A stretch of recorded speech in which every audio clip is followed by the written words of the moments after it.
All right, everyone, here we are. We're in week 5 of interpersonal communication. We're well past the middle point, all right? Last week, we explored nonverbal communication and how important that is for communication in the workplace. And I really enjoyed your discussion examples. Discussion was really enjoyable last week.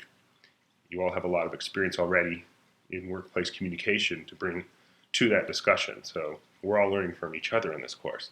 This week, we explore the concept of active listening, which is really a form of critical thinking. It takes a lot of critical thinking to be an active listener. It's a matter of overcoming just reacting to somebody's speech, right? You want to employ critical thinking, and part of the training for doing that is to try to avoid just reacting to someone's speech and to employ critical thinking when you're listening, all right? And again, this goes back to our theme that's running throughout the course, is that communication is not just about transmitting information from point A to point B. You're not just transmitting messages. There's something more complex going on. It's symbolic, and communication is partly a performance, all right? Look at it that way and be conscious. Being conscious of this is part of the training for active listening.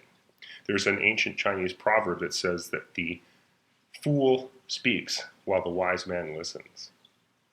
Right? So the ancients kind of understood these concepts, and you probably understand them fairly well as well. For the discussion this week, it asks you to go back to chapter 4 and reread the concept of gendered speech communities.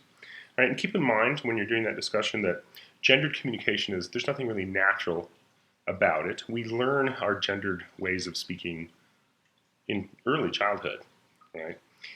So there's nothing really natural in the differences between how men and women communicate with each other. It's something that we learn in our culture.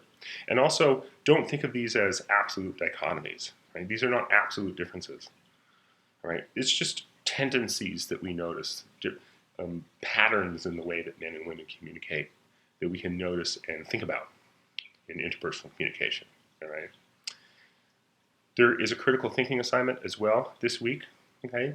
Just make sure that you're using at least 3 peer-reviewed research articles for that, and do that research first and integrate them as best you can into your argument, okay?